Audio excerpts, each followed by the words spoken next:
Chapter 7. Unfriendly Keeper. "Effie, are you hurt?" Nancy cried. But even as she helped the girl to her feet, Nancy's anxious glance went to the bird flying across the yard. "I'm all right," Effie said breathlessly.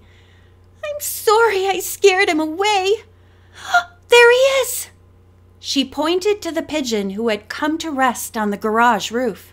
Then, flying slowly and uncertainly, it flapped about in a circle and took off toward the front of the house. Nancy grabbed Effie's hand. "Come on!" She pulled Effie toward her car, which was parked near the front door. "I'll drive. You watch for the bird. We must follow it." Flustered, Effie climbed in beside Nancy, taking off her apron and chattering apologies. "Don't talk, just watch," Nancy said crisply. Effie, clutching her pink bow to keep it in place, gazed skyward. "There he goes!"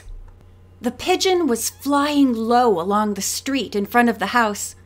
Nancy started the motor and began to follow slowly. "I don't think this will work," Effie said, "because we have to stay on the streets and the pigeon can fly in any direction." "Maybe you're right," Nancy said grimly, "but we're going to try." "He's turning left," Effie announced. Quickly, Nancy turned left onto a side street and followed the bird until it veered again. "Lucky he's flying low and slow," said Effie. Now and then the bird fluttered to a rest on a roof or tree branch, but the girls managed to track it until they had reached open country beyond the suburbs of River Heights. "My neck is stiff from watching," Effie said with a sigh. "Where's he going anyway?" "Home to its owner," Nancy replied. "Where is it now?" "He went that way," said Effie, pointing across a field. "But I can't see him because of those trees." "Oh, we mustn't lose it," Nancy exclaimed. She stopped the car and scanned the sky. Effie gulped. "I'm sorry. I can't see him. Oh, I could cry." "Well, don't," Nancy commanded. "That pigeon is one of my best clues.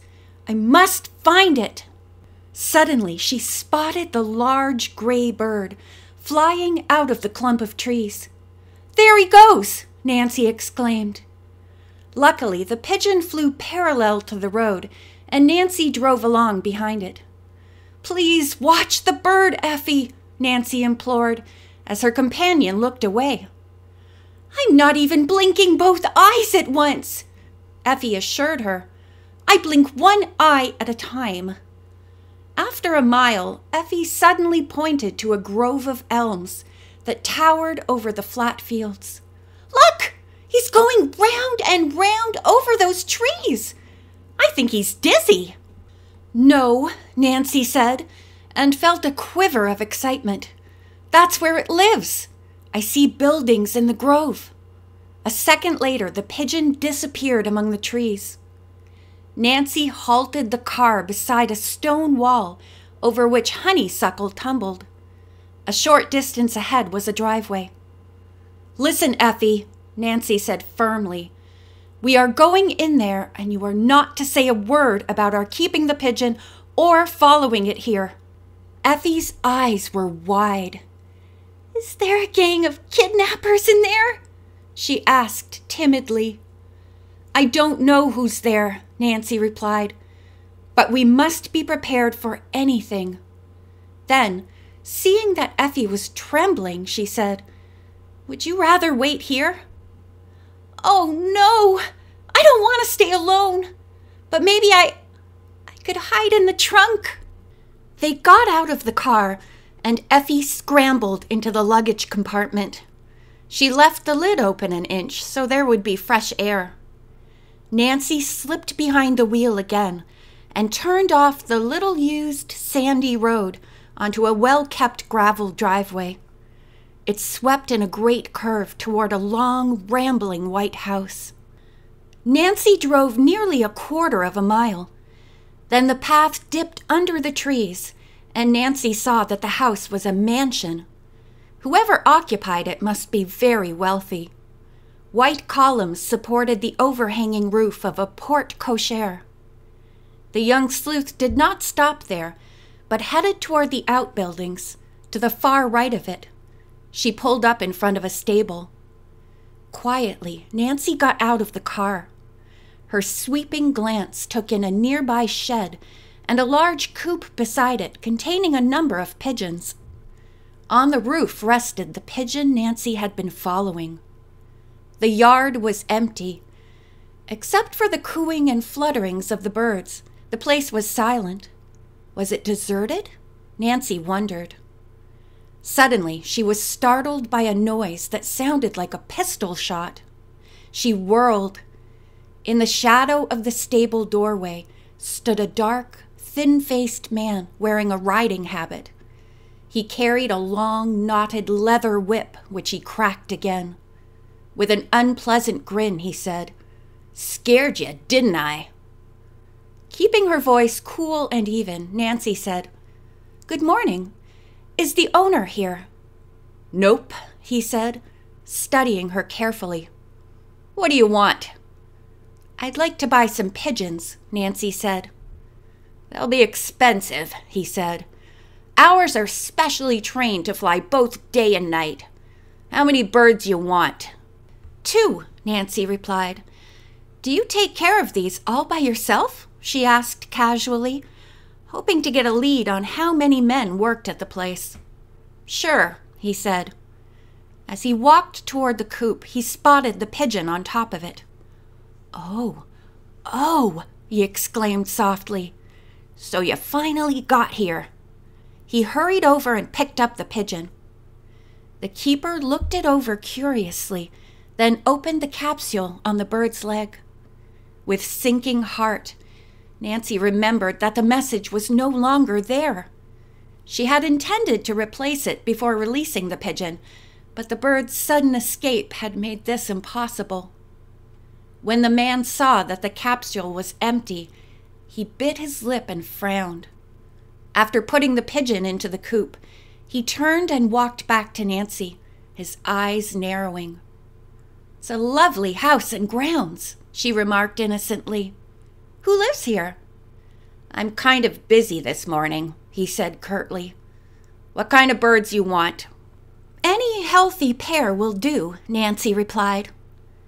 While they had been talking, the man's eyes had roved over the convertible, and now he gazed at Nancy as if he were trying to make up his mind about something. Had he recognized her? Had Adam Thorne warned his accomplices to be on the lookout for her? Suddenly the man said, "Okay, I'll get you a pair. You pay inside the house." "Oh no," Nancy thought.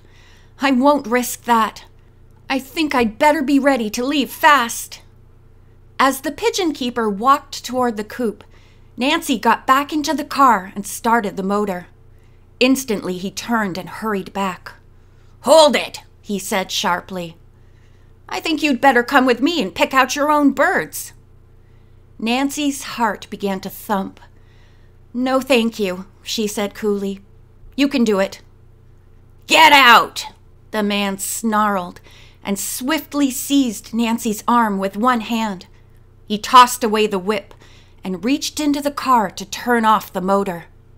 Suddenly, a weird sound came from the rear of the car. "Effie!" It sounded as if she was having an attack of hysterical giggles. Startled, the man let go of Nancy's arm. "What's that?" Instantly, Nancy released the brake and roared off in reverse. In a shower of gravel, she turned, then sped past the house and down the driveway. Fearing pursuit, she kept going for about 3 miles until she reached the small settlement of West Granby. Here, the young detective turned into the parking area of an old-fashioned frame hotel. Quickly, she got out and raised the trunk lid. "Okay, Effie, you can come out now." "Oh, Nancy, I'm sorry if I spoiled everything," said the red-faced girl as she jumped down. When I heard that man order you to get out of the car, boy, was I scared. I wanted to scream, but all I could do was make a crazy laugh." Nancy smiled. "Never mind. Your giggles saved the day." To calm the excited girl, Nancy suggested that they have lunch in the hotel coffee shop. While waiting for their order, Nancy phoned a neighbor of the Drews and asked her to give Hannah Gruen some lunch and tell her that the girls would be home in an hour. Then Nancy questioned the hotel manager about the estate she had seen. "The owner's name is Adolf Tooker," the man said, "and that's really all anybody knows about him. He's lived there a year or so, but he keeps to himself."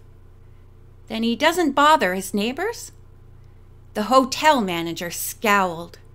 "His plane does, though, flying all hours of the day and night." "Plane?" Nancy repeated. "Little tan one with a flying horse or something on the fuselage." So she had been right. The pigeon had been released from the plane. Nancy was quietly elated, for she felt sure she had found the gang's hideout. But suddenly she remembered. There were no Larkspur, and she had not seen a gate. The kidnappers must have two hideouts, Nancy decided. The pigeons and the plane are used for messages and transportation between them. When she and Effie reached home, they went at once to Hannah's room and told her about the pigeon incident. "You're having plenty of excitement, Nancy." The housekeeper sighed. "And here I am, cooped up and no use at all." Nancy hugged her. "You've helped me so often, you deserve a rest. And now I must call Bess and George." When Bess heard about the invitation to the Cornings, she gave a whoop of delight. "Guess what?" she said. "I just finished talking to Dave. He and Bert are going to that very lake as camp counselors. It happened suddenly when 3 old counselors dropped out. You'll probably hear from Ned soon. And now tell me more about the Cornings mystery." Nancy related it briefly, then phoned George. "I'll be ready whenever you say, Nancy." Just before dinner that evening, Nancy made up a bouquet of flowers from her garden and took it to the neighbor who had given Hannah lunch. On the way back, she noticed a black sedan parked across from the Drew house. 2 men were seated in it, with their hats pulled low. When they noticed her looking at them, the driver pulled away quickly. "I wonder who they are," she mused. Nancy unlocked the front door, but could not push it open. She tried harder. It still stuck. What had happened during her absence? "Effie!" she called loudly through the crack. In a few seconds came an answer. "Okay, I'll open it." There was the sound of something heavy being dragged over the floor. Effie, pale and trembling, opened the door. "I put the living room couch and a big chair here to keep those men out," she explained. "What men?" Nancy asked. "The ones in the car across the street. They tried to force their way in here, but I slammed the door in their faces." "Good for you," said Nancy, both alarmed and amused. "Who were they?" "I don't know." "Well, they've gone, Effie, so don't worry." Nancy herself was greatly concerned and peered from the window several times. The black sedan drove past every few minutes. It was not the one in which Dr. Spire had been kidnapped. Just before Mr. Drew arrived at dinner time, the car parked once more in front of a house a few doors away. Nancy mentioned it to her father and asked if the police should be notified. "Not yet," the lawyer said. "That would only scare them off. I want to find out what they're up to." "I have an idea," said Nancy, and told him what had happened the night before and during the day. The keeper passed along the pigeon story, of course, so they know I've seen one of their hideouts. And they probably suspect I have the note that was in the capsule. I think they tried to force their way in here to intimidate me so that I wouldn't call the police, or to take revenge on me if I had. Mr. Drew frowned. Nancy, you are in great danger. You must get away, and secretly. Shall I go to the Cornings? Good idea. But how can I leave secretly, Dad? I have the solution to that problem, he replied. I'll give you my surprise present now. End of chapter 7.